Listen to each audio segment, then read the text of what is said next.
This meeting is now being recorded.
Hello. Oops, sorry. Yep. Yeah, feedback. Feedback loop. Yeah, you have to go over on this side. So.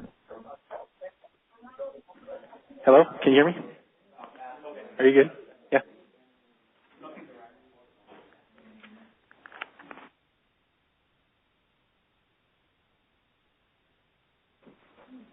And we're on. All right. Well, good morning, everyone. Thank you for coming. Today we're putting on a training going over the board procedures. Have two speakers, Andrew Cooper and Brenda Pauley. They're going to talk about what you need to do to put together your package if you're looking to present a project to the board. So I'll just go briefly through their bios. Speaking first is Andrew Cooper. He's the Executive Assistant for the Division of Financial Assistance. Andrew began his state career with the Water Board as a student assistant in 2010 and has been the division's executive assistant since February 2013. He has a bachelor's degree in criminal justice from California State University, Sacramento, and two associate's degrees from Cosumnes River College, one in anthropology and one in liberal studies. And then our second presenter will be Brenda Pauley. She has a bachelor's degree in civil engineering from Fresno State. She has been with the Office of Small Water Systems Small Community Drinking Water Unit. She's been a project manager there in DFA for 2 years. Prior to coming to DFA, she was a staff engineer at the Division of Drinking Water's San Bernardino District Office. All right, so I'll turn it over to Andrew to get us started. Cool. Okay, everyone. So I'm going to be talking about the administrative process for the Division of Financial Assistance. Specifically, we're going to be talking about the agenda item process and the notice for public comment. Some of you have done this all the time, so you're really familiar with it. Others, this might be your first agenda item coming up, so we're going to dive right in. So the agenda item process, DFA staff present items to the Water Board for a variety of different reasons. It could be to approve funding over limit caps, or to approve a project that might be controversial, or just simply provide information to the public and the board. All of these items are eventually submitted to the clerk to the board, who currently, that's Janine Townsend, and they get submitted in the form of an agenda item packet. The big golden rule here is staff or supervisors should never, ever contact individual board members or the clerk directly. All communication should either be routed through me, the executive assistant, or if I'm not here, my backup, who currently, that's Taylor Stevens. Sorry.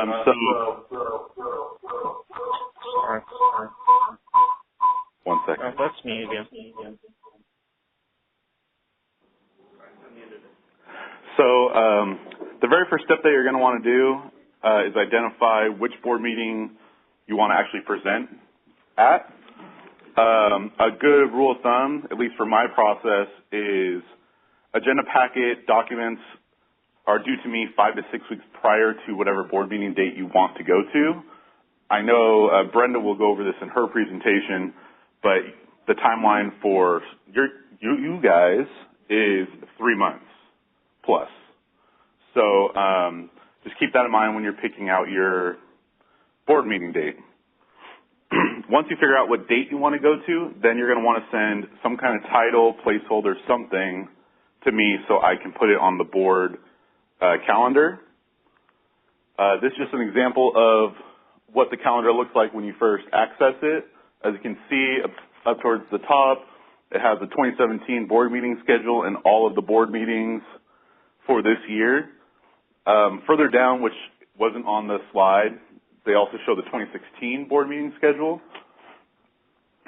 And then if you were to choose a specific board meeting, you get taken to a screen like this.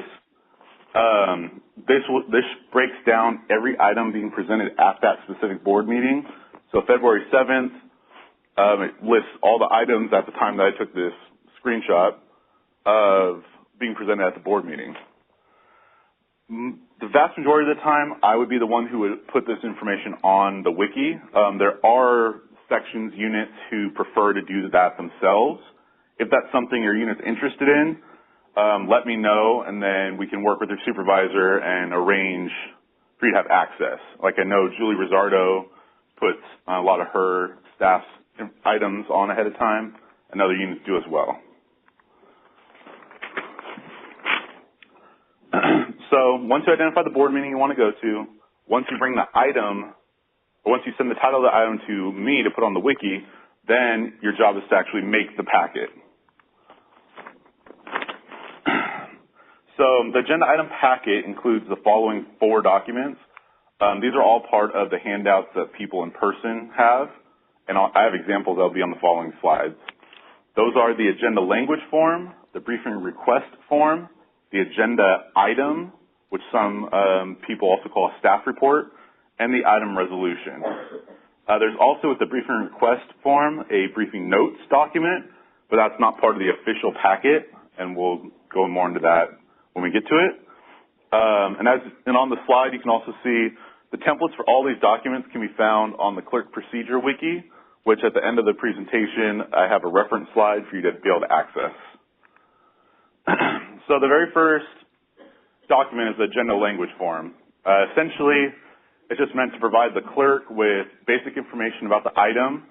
She uses it to compile the agenda for the board meeting and to make sure that there'll be enough time for every board item to be presented.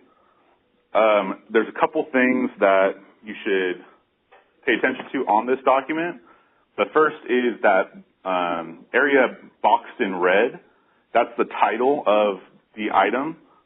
That area, or that title has to be consistent throughout all of the documents in the packet. That's also the title that the clerk pulls to put on the actual agenda. So you don't want to just put any random thing on there. You want it to be the title you want to be presented at the board meeting. The other area is all those check boxes. You have to check at least one of those. The slide is kind of hard to read, but the handouts, there's a box for informational item, hearing item, workshop item, whether it's controversial or uncontested. One of these needs to be checked in order to provide the clerk information she needs. A big note here also is only controversial items and informational items actually have presentations at the board. So if you are planning on presenting and you don't think it will be controversial, just know that you're actually not going to be presenting at the board meeting unless there's public opposition to it. All uncontested items go on consent at the board meeting, to where at the beginning they just kind of approve everything that's on the consent agenda. So even if you don't feel that it's controversial, but you think the public would benefit from a presentation, I would still recommend marking it controversial. After you send this to me and I get it approved, I send the document up to the clerk, like I said. The other thing to note at the bottom is the annotation, the big, huge block of text. That's what actually is read at the board meeting by our executive director. And the big thing, especially since Leslie has come on as our deputy director, this should be incredibly short. 1 or 2 sentences, 3 to 4 lines. So if this same document was given to me today to be presented, sent to the clerk, it would be kicked back and you guys would have to shorten it because that's too long. The briefing request document. The main purpose, like it sounds like, is it's just a document that gets sent to the individual board members' assistants to request briefings from the board members.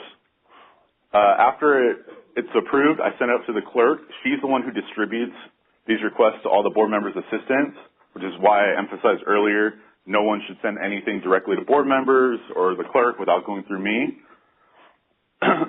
It's also at the discretion of each board member whether they want to be briefed on the item. So you may send up a briefing request document, and it may be distributed to all the board members, and you may not get any briefings whatsoever. All that means is none of the board members want to have a briefing on it. I don't know if that's ever, well, I guess it has happened, but it doesn't happen very often. Normally at least one board member wants information. If a board member did want a briefing, the process would usually work. Their assistant would make an appointment directly with the board member and all the staff listed on the request form. So about halfway down the page, you'll see staff required to do briefing, and it lists out a whole bunch of people. That's extremely important. You really want to make sure that's accurate because those are the people that actually get the appointment. so just want to be extra careful. Accompanying the briefing request is usually the briefing notes. This just gives the board members a whole bunch of supplemental information about the item. The format for the briefing notes has fluctuated over time. For those that may have done items a few years ago, we had a different format than we do now, and it could fluctuate again. It kind of just depends on board member preference. The document in an ideal world should be submitted the same time as the rest of the packet, but it can be submitted later without any penalty or problem. It just has to be sent to me 5 days prior to the first board meeting. So the big caveat with that is when the briefing request gets sent up, they could schedule a board meeting 3 days afterwards. I'm sorry. They can schedule a briefing 3 days afterwards, which would mean that now you're 2 days late in sending me this document. We don't really get to control when the briefings are scheduled. It's whenever the board members have availability. So if you're able to do it, I heavily recommend sending this document with the rest of the packet that you give me. So this is essentially the meat and potatoes of the agenda item. It's meant to provide all the information about the item to the board members and the general public. It contains these 7 sections here, which I'm not going to list off. The big one to note, especially for people that might not have done an item in a while, is this human right to water section. That's fairly new with our agenda items, and that's now, unless you're told otherwise, is mandatory for all the items that you prepare.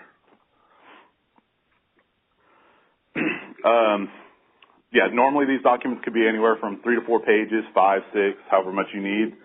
But really, this is where you're going to be providing a whole bunch of information for the board. Then you have the item resolution. This is what the board actually approves. And essentially, it's just a summary of the item document, and it certifies the board's decision. And it contains 4 major sections. Like I said with all the other documents, this title up here at the top has to be consistent with all the other packet that you provide me. They should all be exactly the same. The resolution sometimes, just because it makes sense, doesn't have that consideration of proposed resolution on there.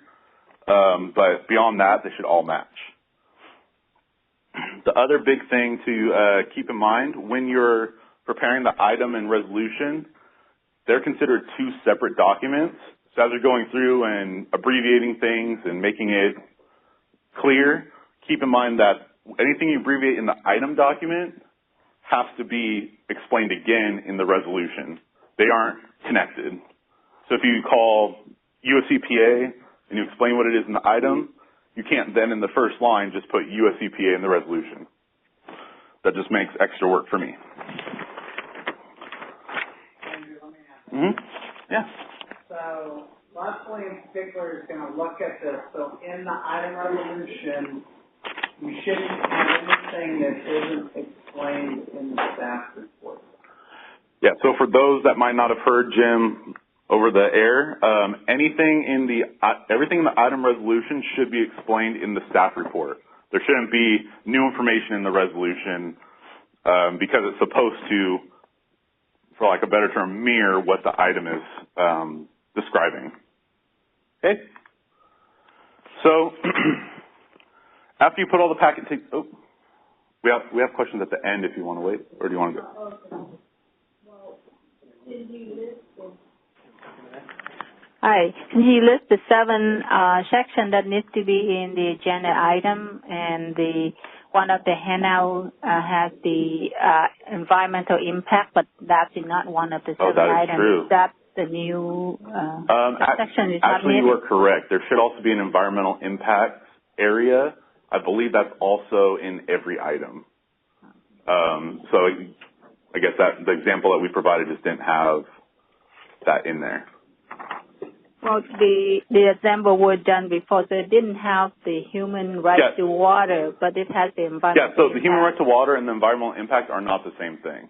Right. So, yeah, I apologize. My slide, there should also be an environmental impact area as another section. Thank you for catching that. Thank you. That'd be great, yeah. Okay, so if all the documents are ready and you feel confident with them, you're going to want to route them up through your org chart, up through your assistant deputy director. For those that work under Jim, you would route it all the way up to Jim. The big thing to note here is all agenda packet documents should always be saved at this file path on the slide. If you don't do that, I just essentially pull them off from wherever you put them and put them here. That creates a lot of extra work and confusion and potential for duplicates. So even if you have your own area in like the funding program section or what have you, you should save them here, and then if you want to, make a shortcut and connect it. But that's where they should always be. Because when I have to make edits, I go here. I don't go digging through 20 file folders looking for the documents. So once you saved it at that file path and you route it up through your assistant deputy director, if they approve it, my preferred method is you email me with the link to the file path containing all the documents. And you also want to provide some kind of proof showing that Jim or whoever your assistant deputy director is approved it. That can either be a forward of his email approving it. He could just be CC'd on the letter or on the email saying he approves something, so I know that it went up through your org chart to be approved. The other thing to note here too is all the documents in the agenda packet, which would be in that file path, should be sent to me in an editable format. So if you save documents on that file path, everything in there I should be able to go in and change. Historically, we've had like guidelines and intended use plans that weren't editable because they had graphics and some like fancy designs on them.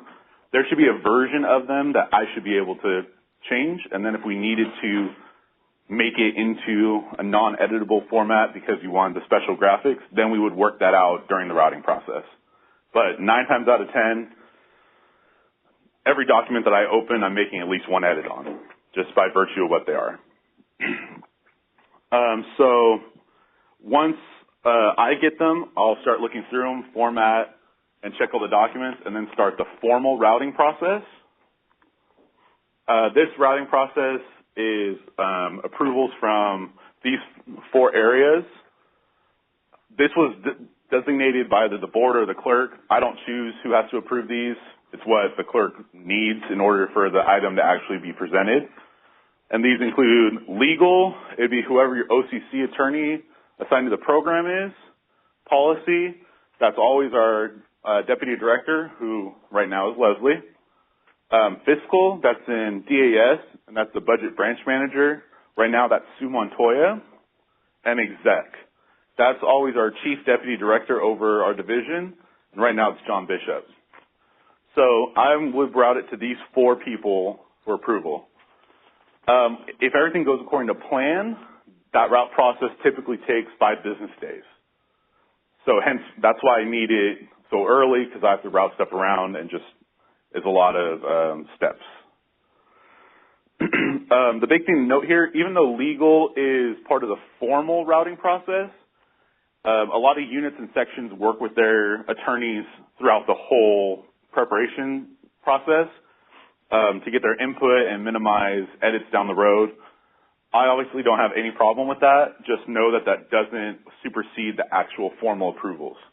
So if you give me the documents and say, oh, Ann or whoever, Steve, approved it, that doesn't really mean anything to me because I'm going to be editing them and then giving it back to them. So just know that I recommend having legal look at it early, especially some attorneys have heavy edits and it slows down the process, but it doesn't replace the actual formal approvals.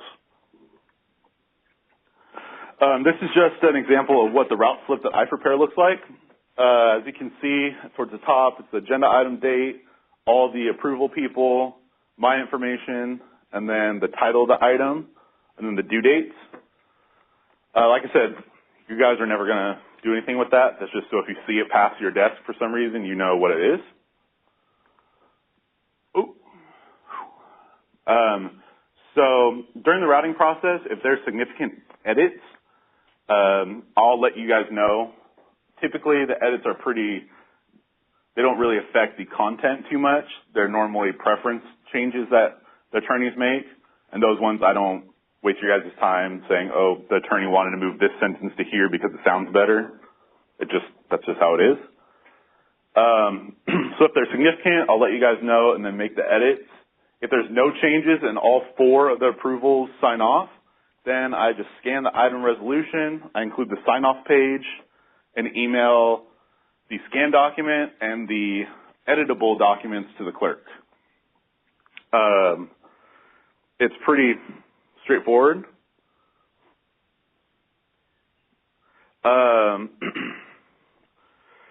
So the big thing is, one second. There's also change sheets. Those thankfully don't happen too often, but when they do, they just cause some wrinkles in the process. So essentially, change sheets occur when, after I send it to the clerk, if staff have note changes due to public comments, due to attorneys saying something's wrong with it, has to be fixed, those types of issues, then we have to prepare a change sheet. The change sheets, we can get into much more detail if you ever have to do one. Essentially, it just has to show everything you want to change on the document, and it has to be approved by our division deputy director, exec, and it's always a good idea to have legal look at it. They can get really complicated and messy if you have to make significant changes. Anyone who's ever done an IUP, we almost have always had to do change sheets on them, and they aren't fun. But the typical item, more often than not, doesn't have change sheets to it. So we won't go into a ton of detail unless we have to actually do one. The other big thing to note with the agenda items is after the board meetings, if there was any changes to the document at the board meeting, or if you presented a change sheet to edit what was already given to the clerk, it's going to be the staff's responsibility to finalize that document. So that's something I don't think a lot of staff or supervisors are aware of. So if you have like guidelines that got sent up to the board and you changed one block at the board meeting, the clerk won't finalize the resolution and give you a resolution number or post it anywhere until we send her a final clean version. We've had items from December, January that still haven't been posted because we didn't realize at the time that we had to give her this document with the one change updated. So that's just something to be really aware of. So separate from the packet is the board item presentations. Any item not on consent at the board meeting is usually accompanied by some sort of presentation. It's almost always PowerPoint. These presentations are always due to me by close of business the Wednesday prior to the board meeting date. These presentations, just like with the agenda packet, they need Assistant Deputy Director approval prior to sending it to me. The big thing to note here is you want to ensure that anyone who's presenting, or honestly even anyone that's sitting with the presenter, should be listed on somewhere on the presenter field of the agenda language form. You guys have an example in your packets. I use that to determine whether nameplates need to be made, and the clerk uses that to arrange her nameplates. That way the board meeting runs smoothly. So make sure if you're presenting, or let's say you might not be here and you might have a backup, put them on there. It's better to have excess nameplates ready than to show up at the board meeting and not have them, and then the clerk gets mad at everyone, and it just isn't fun. So our late policy, for those that haven't done an item in a while, we've instituted a new late policy. It affects the process that I just discussed. The DFA calendar that either myself or Taylor sends out every month has specific due dates on it for when I need all the documents. If you guys want to submit an agenda packet for my review or after that date, then it has to follow our late policy.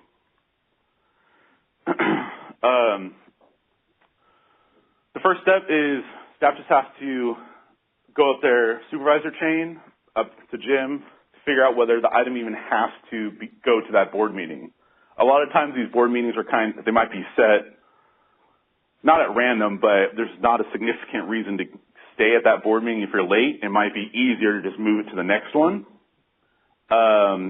If it can be moved, just let me know, and I'll make sure any documents we submitted have been updated, and make sure that anything on the wiki calendar has been updated. That way the clerk doesn't think your item's going to a board meeting that's not. If it can't be moved, then staff has to briefly meet with the deputy director and get her approval to submit the packet late. That's just another hurdle to try to see whether it actually has to go to that meeting. If she approves, then you guys will just send me an email with the file path, just like you would with the normal process. After I review and format the packet, the big difference here is instead of me routing it around and making sure it gets approved, I'm just going to be essentially handing the packet back to staff, and then it's your guys' responsibility to actually shuttle it to the different approvals. If there's any major edits, though, you're going to want to bring it back to me because I have to make sure that those edits don't mess with the format or grammar. Sometimes legal has sweeping edits that will drastically change how an item looks, and so I have to make sure it all still makes sense.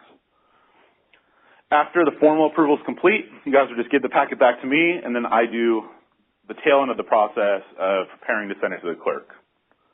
The big, hard deadline here is even if you are late, the clerk has to have all the documents at least 10 days prior to the board meeting date. Those are calendar days, not business days. That's the legal deadline that she has to post the agenda to for each board meeting.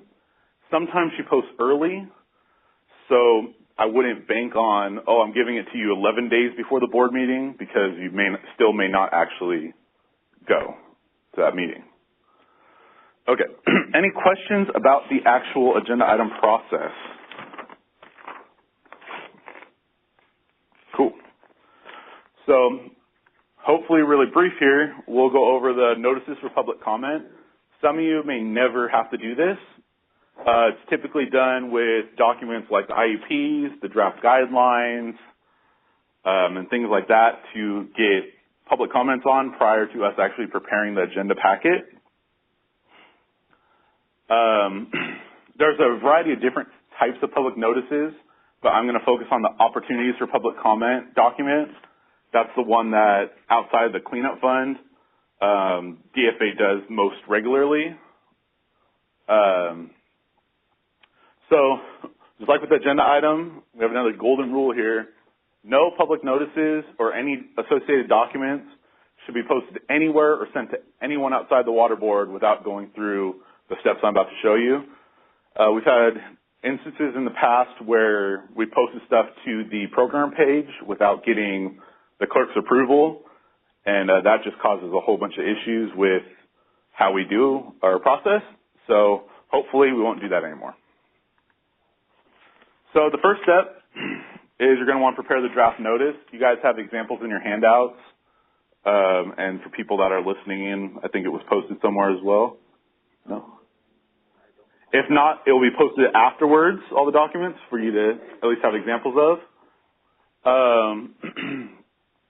The big thing to note here, if the notice is or document is associated with a specific board meeting date, then you should try to list that information on the actual notice. That just gives the people who see the notice additional information that's actually going to a board meeting as well. It's not just some random draft document floating around. Similar to the agenda item, staff should route this notice and any of the associated documents through their supervisor chain up to their assistant deputy director. After they approve, I would heavily recommend having legal approval. The clerk doesn't need legal approval necessarily, but obviously anything that gets put out for public comment or becomes public information, legal should take a look at in case there's problems.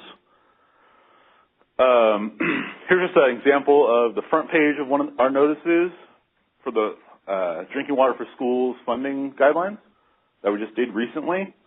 So it's formatted a specific way, and the big thing here too is to note that they added the board meeting date to the guidelines themselves.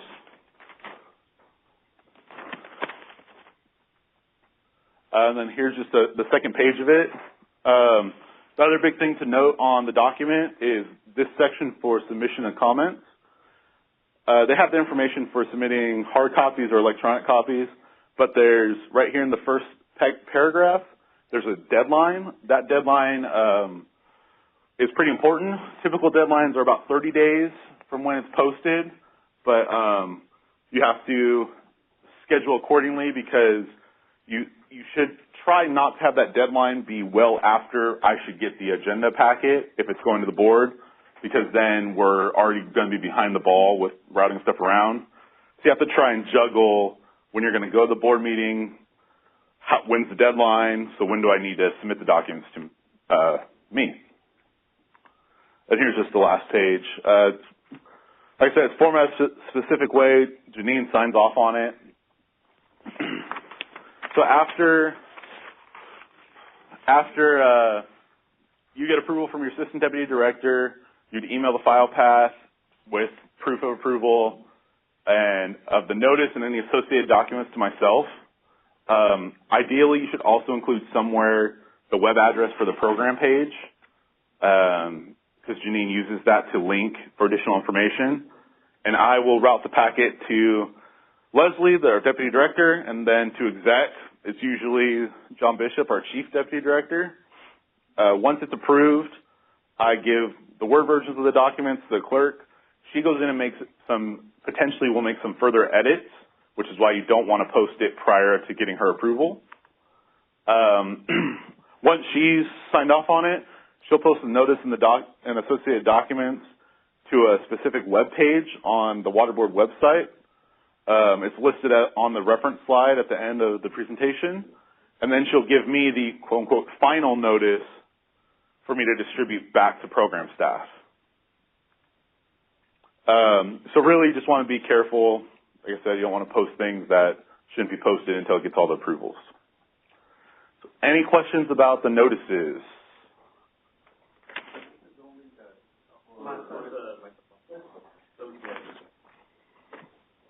Thank you. Is the notice? Do I have questions? So is the notice related only to the board items or for any notices? This presentation was focusing more on items that typically will eventually go to the board. Okay. We have done notices for like draft guidelines that they don't know when it's going to the board yet, so they'll do like a round of public comment. But stuff like, are you talking about like CEQA type documents? Yeah. Those don't really fall under this presentation. Okay. Because I don't honestly do anything with those. Okay. Sounds good. Thanks. Mm-hmm. Any other questions? Great. So just real quick, I just added this on the end. Here's just some very general common abbreviations that we use. It's just really emphasizing that anytime you use an abbreviation in any of these documents, the first time you use it, you have to explain what it is, and then any subsequent uses, you're going to want to use that abbreviation. So if you talk about Division of Financial Assistance, first time use, DFA. Any other time Division of Financial Assistance is used, it should say DFA. Honestly, this type of edit is the most common thing I do with all these documents. So it just makes life easier if you're already typing them all out and preparing it to just do it this way first versus me having to go back in and go through the entire document making these edits. And then this is just the reference page, the clerk procedure wiki. That has a whole bunch of extra information that I didn't present here. If you ever wanted to really go deep into the agenda process, the board calendar, like I said before, it's up to your unit or section whether they want you to have access. Otherwise, just send the information to me and I'll get it posted. And then the last link is where the clerk posts all the public comment information. That's all I got.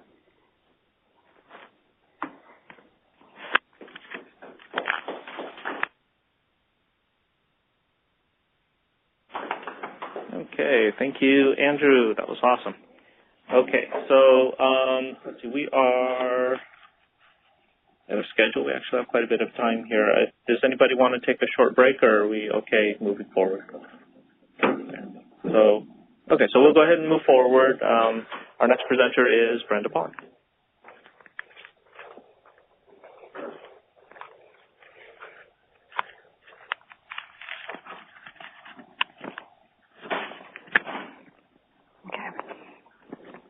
Can you hear me? Okay, so today I'm going to talk about a little bit about board agenda item preparation for project managers, and it's more so for just our type of projects, either clean water or drinking water or even recycled water if you have any of those. I will be going over a timeline, board meeting date selection, a little bit on the board item document preparation and routing, board member briefing, board item presentation, and a quick example of a project that I took up to the board. So first thing is first, board meeting date selection. It's critical to get that pinned down right away. So the first and foremost thing on that is to try to get the master file routed as fast as possible, or as far as possible. You're going to have to consult with your senior. The other recommendation I do have there is really to have at least all the clearances done at that point, so that really it's just routing through upper management on that end. And so the other thing that you do want to identify is you have to time it out 3 months back. That's essentially when our job starts. So from the board meeting date to when you actually start preparing all your documents. That's a good timeline, 3 months. If you want to shorten it, work with your seniors and management. I think it's possible, but you're really starting to stress yourself out at that point. So the first thing you have to do there is, like Andrew mentioned earlier, is identify the item, title, and the date of the board meeting that you want to get your item on. So work with your senior to get a title on the project. Submit that either to your supervising engineer or Andrew so that they can get it up on the board agenda or the board meeting calendar on the wiki. And my understanding is that's more so for executives, Tom Howard and staff, to kind of have an idea of what's coming down the road for their next board meetings. And if they feel like, one meeting's overbooked, that they want to shift it, they have the opportunity to make that suggestion at that time. So a little bit of a flow chart here to kind of walk us through what our job is to get to the point of the board meeting. I would say to prepare the board item documents, it should take you about a week. And that's all the documents that Andrew mentioned earlier. I'll talk about those in a little bit more detail on the next slide. And then you start the routing process, and that takes about 6 weeks. That first routing process is for your DFA management and legal. That takes about 6 weeks. We route it with our regular route sheet. Once that's been routed and DFA management has approved it and legal has approved it, that's when you hand it over to Andrew. That date is super critical when you submit it to Andrew, because he's working off of that DFA monthly calendar, and he has to have all those documents 6 weeks before the board meeting.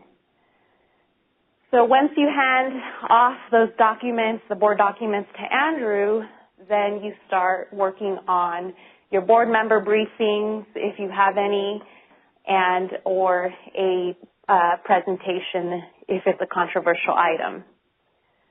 And then lo and behold, then you have the board meeting. So it's a quick flow chart to kind of help you plan out how much time you need.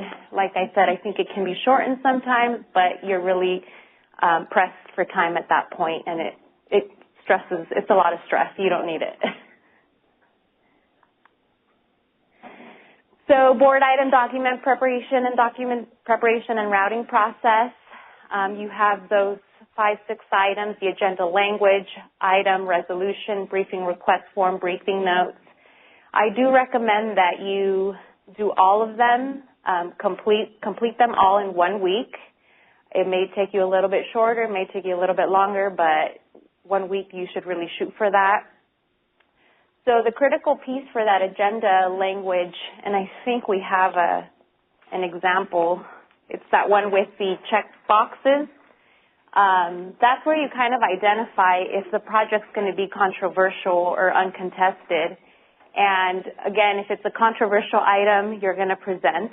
If it's an uncontested item, you're not going to need to really prepare a presentation.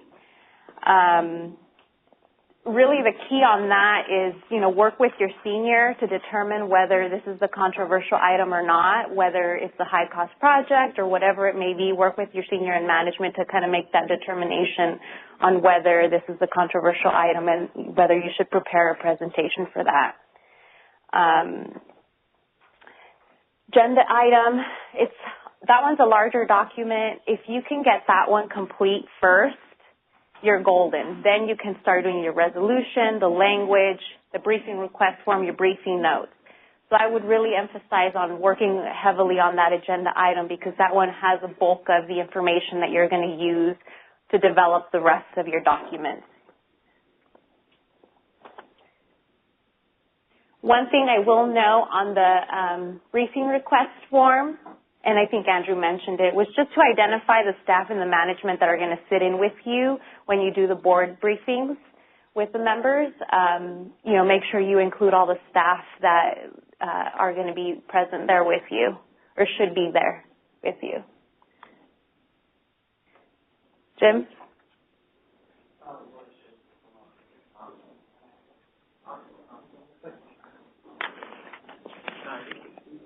Oh.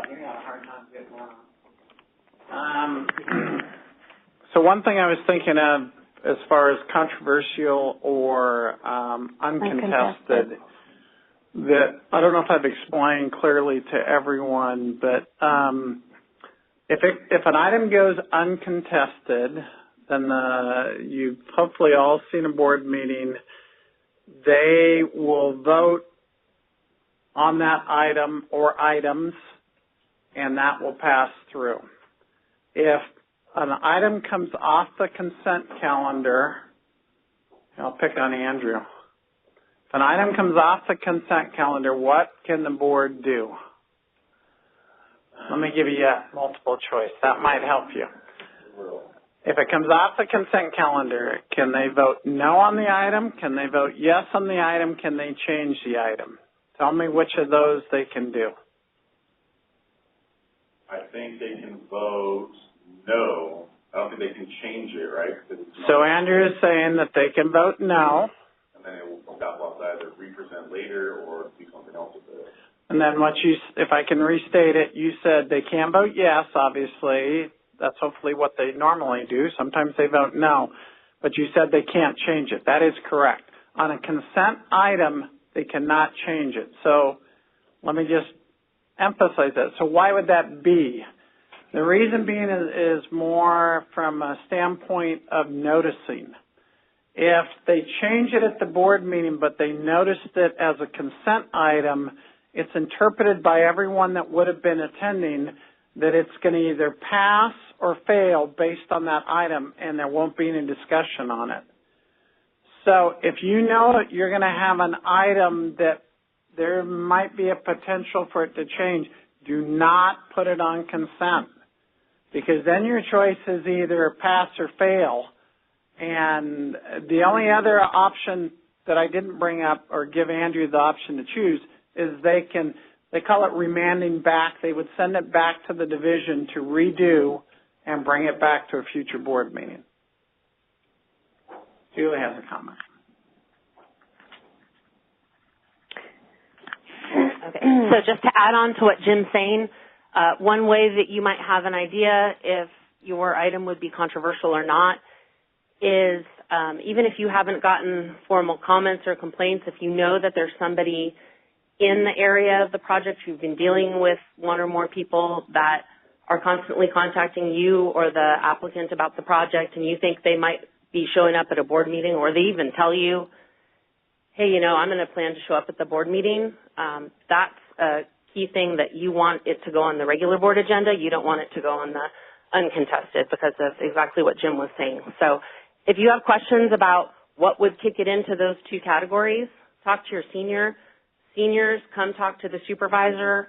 I myself go to Jim on these things too. So don't try to figure it out on your own. A lot of times there's a pattern for these things. We've done them before. We've encountered them. Sometimes you don't know. Somebody might just come to the board meeting and have a comment and pull your item off that consent calendar, and that's just part of our public process. You can ask now, I guess. This might have been better asked earlier when Andrew was going over the different ones. I don't know if this was fully explained or if I just didn't catch it. So of the different 5 boxes, can multiple be checked? It sounds like controversial and uncontested are always one or the other. One or the, as far as I know, for the items our projects are going to, yes. So, it's either one. So generally speaking,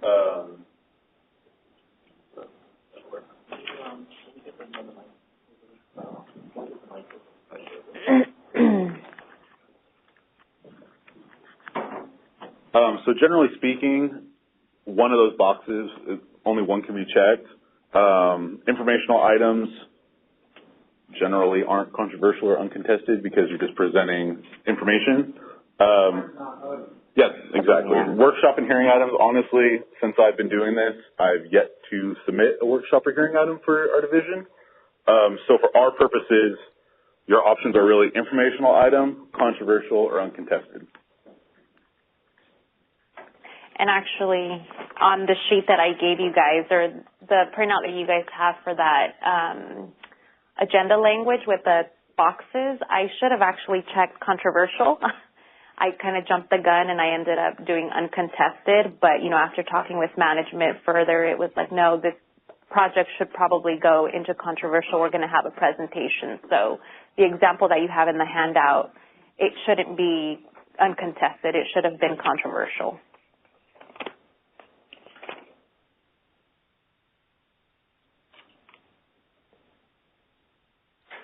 Okay.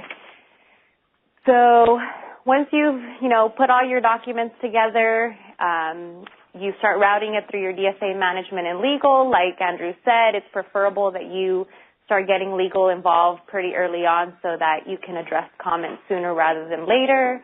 And, just be prepared to make changes and address comments that anybody along the chain of command may have. And so once that's done, that routing process, we give ourselves about 6 weeks.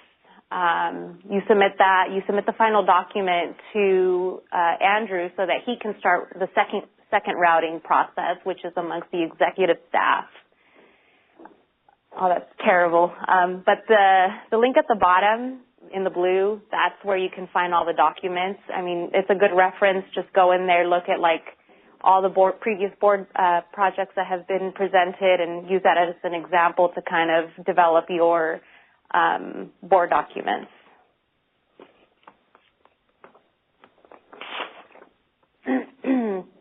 So after handing off your packet with all your board documents to Andrew, then you start preparing for the board member briefings.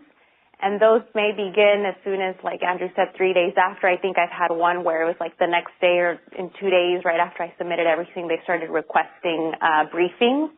So just be prepared. The liaison for the board members will be the one who schedules those board member briefings. They're generally pretty short, 15 to 30 minutes. And you will be able to have your notes, your briefing notes. That's why it's really helpful to kind of get those done ahead of time so that as soon as you hand off all your board documents to Andrew, you have everything done. And if you get called on for a board member briefing, you have all your notes and you're not scrambling to put that together. And along with, doing the board member briefings, if you have a controversial item, you should start preparing your board meeting presentation at that time.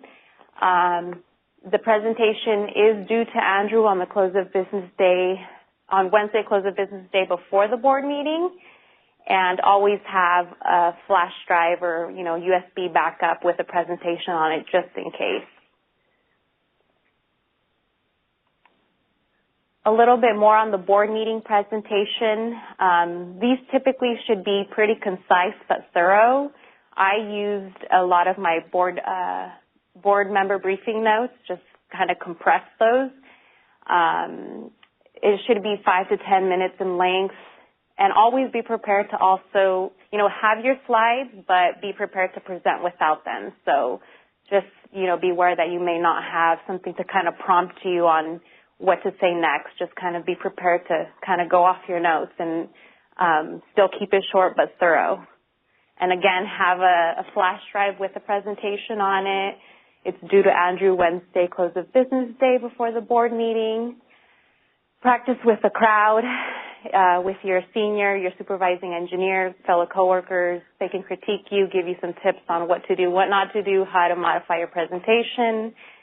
And also video record yourself. Sometimes I kind of started to run out of time, so I just started to record myself, and you'll get a good sense of time-wise how much time you're doing, and any weird kinks that you have when you're presenting that you might want to cut out.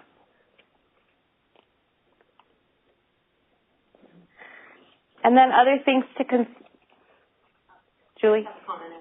Sure. So we're talking mainly right now about projects or approvals that are going to the board that are on the calendar and that are you're having a presentation.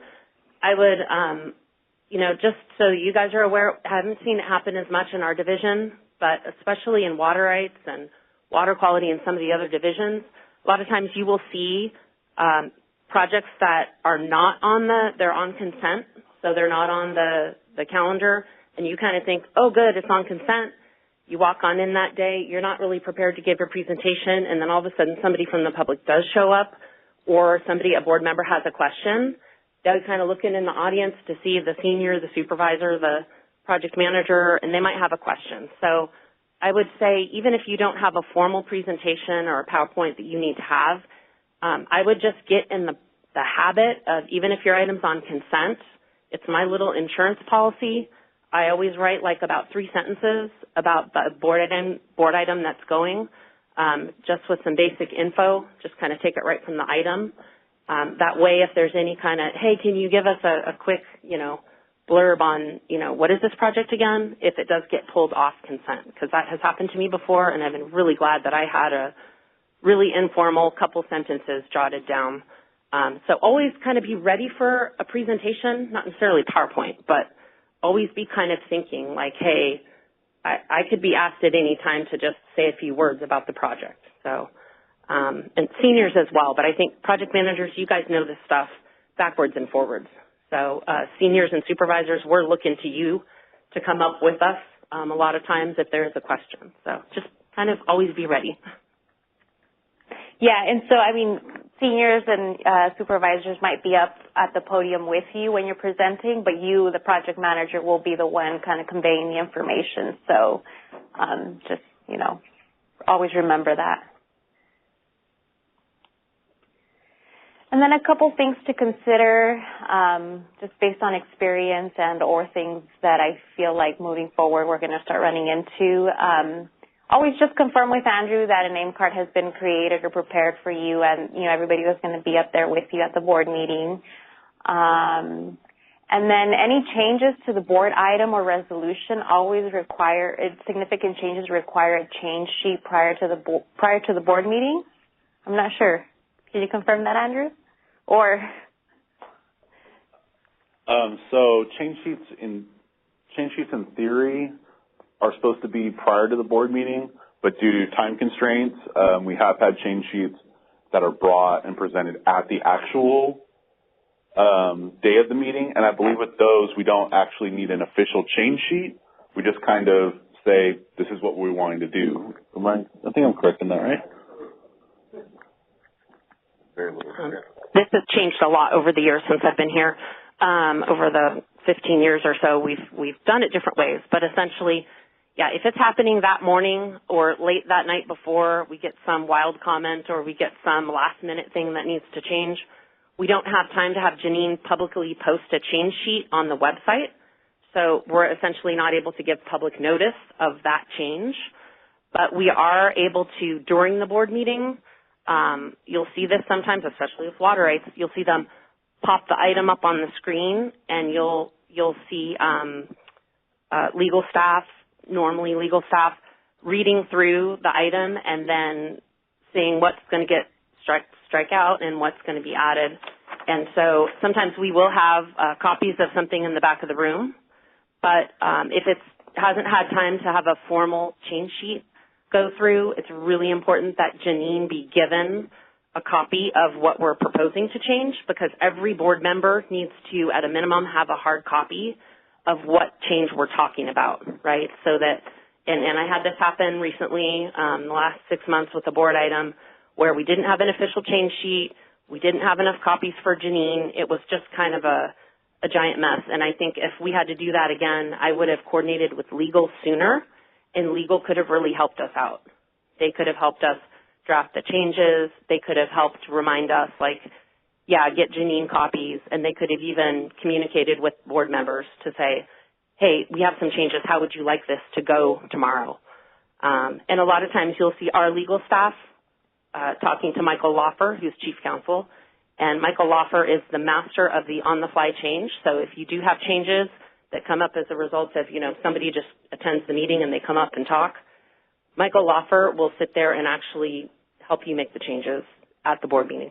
The key is, you know, if it doesn't have time for an official change sheet and get posted online, we're going to have to do this more informal process, and you have to basically read every change into the record at the board meeting, right, so that everybody online hears what the changes are, because they can't access what's in the back of the room, right? I think that's the mistake we made last time. We said, oh, there's changes in the back of the room, and then we kind of went, oh, that's right, there's people online who don't have access to that. So those are tricky ones. We want to avoid them, but they happen. So the biggest key is communication with your legal. Absolutely. They're your allies with all these change sheets. Yeah, I had a board item that had a change, I think, like 3 days before the board meeting, and we didn't get the change sheet up on time, so I had to, like, scramble doing the change sheets, getting the sheets to the board members, and it's just really stressful. So my recommendation is try to avoid them, include as much flexibility in the language for your board items and the resolutions as possible. I know it's kind of difficult to gauge, you know, unless you're presented with a particular situation, but yeah, just try to add some flexibility in there so you minimize that. And of course, we, the PMs and seniors or management, are kind of responsible for drafting the change sheets, but always, like Julie said, consult with legal so that, you know, they've had a chance to ensure that the format's good and that all of the language or whatever changes you made are okay by them. And then finally, you email that, you know, change sheet once it's been reviewed by legal to Andrew so that he can, you know, get it up to Janine and up to the board members, and we can put that up on the website.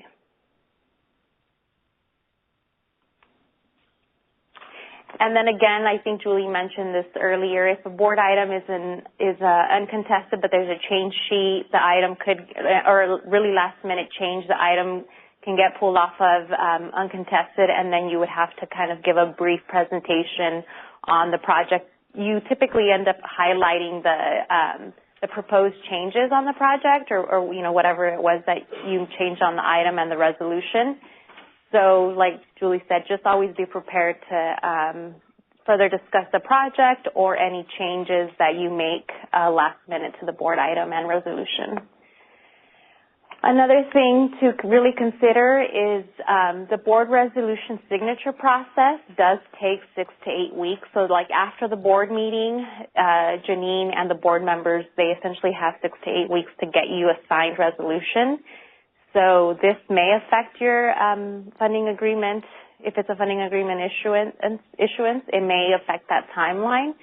So just work with your seniors again on, you know, determining, is this going to be an issue? Can we shorten that? Can we talk to Andrew to see if, you know, we can cut the time on this, because it's really critical to get, you know, a board resolution so you can issue the funding agreement. And I know there was some new updates on whether we needed to wait for the resolution to be signed or not in order to issue an agreement. Julie, I don't know if you want to talk on that a little bit.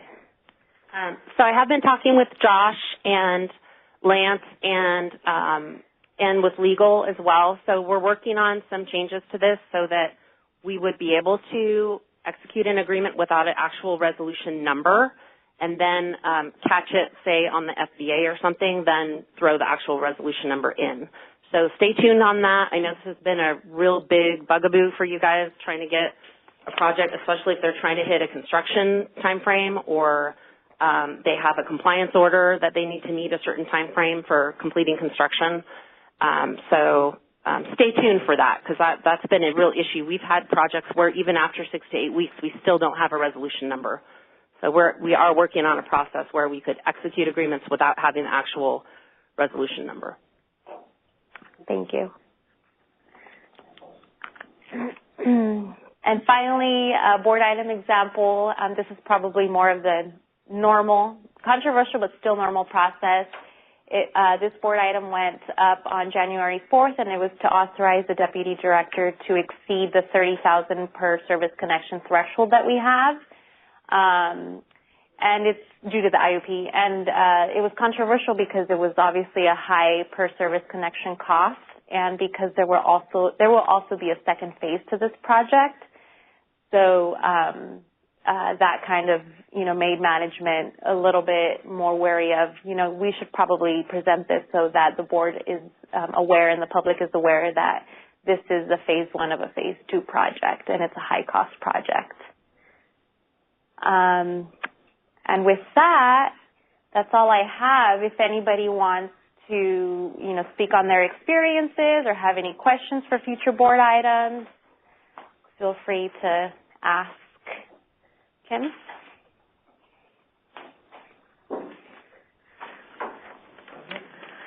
I just want to mention that when you're working on the board item, the portion about fiscal impact and environmental impact, if you know that the project is going to be bringing up to the board for their approval, you need to work with those two, the environmental unit and credit analyst. Give them a heads up because they are the people who prepare those paragraphs in the agenda item. Oh, yeah. Yeah, good so reminder. just give them, even though, like Brenda said, it would take you about a week to get all the documents in, but they need to provide you those before you even start your documents. So coordinate with them. Yeah. And typically, if they give you the clearance, you can just go back to them and it's pretty easy. That's why I was saying you start routing the master file and get it as far as possible. And the really critical thing is to try to get all the clearances. So, in order to prepare that item, it's probably going to include some of the stuff that they already have in the clearance. And so, it'll be really quick for them to refresh their memory. This is the project. These are conditions, or this is how it's going to have a environmental or fiscal impact. So it's, just something to think about. Anybody else have any other questions and or comments? Okay. Mostly this is just a reach out to folks who've been doing some clean water type projects or other types of projects. So we've been discussing a lot of things, at least in terms of a drinking water perspective, because that's where our examples come from. Does anybody have any comments or experiences with clean water projects? Does it sound similar, or are there different challenges associated with it?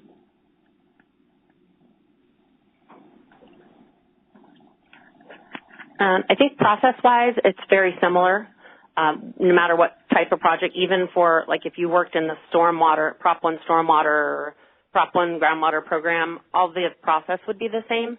I think the key difference between clean water and drinking water is going to be the kind of overall team that you assemble to help you do board briefings, for example. So if you have a clean water project, you're going to have a regional board member, probably at minimum a senior or supervising level board member from the regional board who may or may not want to attend the actual board briefing. Same thing with the drinking water items. We may have a Division of Drinking Water district office person that's going to be attending board meetings. I have noticed lately with the clean water items, with the regional board folks attending, we've had our legal staff has been very adamant that we have the board briefing with all of our folks, our normal folks we would have, and then at some point during the briefing, we had the regional board person call in to be part of that briefing, but they're not part of the entire briefing.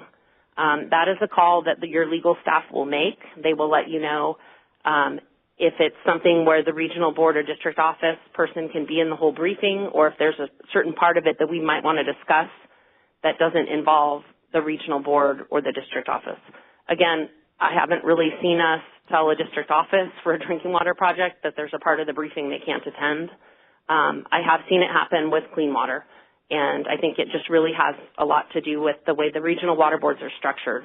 They're semi-autonomous.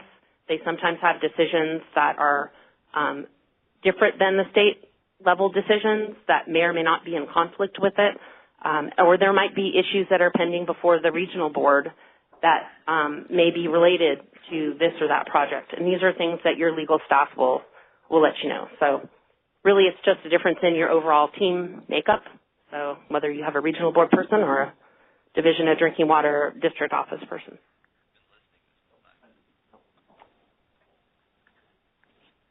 And work with your applicant. Let your applicant know that, you know, you're going to bring this item to the board and the date. So, and then just always good to have them at the board meeting, whether, you know, they're just there to present, because sometimes the board members might want to have questions, or if they want to speak at the board meeting, they have a chance to do that. So work with them and let them know ahead of time so they can schedule to come if they want to. Mm-hmm. Always good. That's it.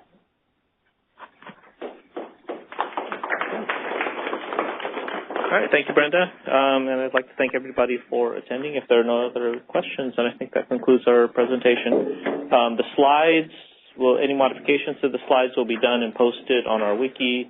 The recording of this will be also posted to the training section of our wiki, so it's available for those who either couldn't attend it or who wants to review it when you actually have to do a board item. Thank you, everybody.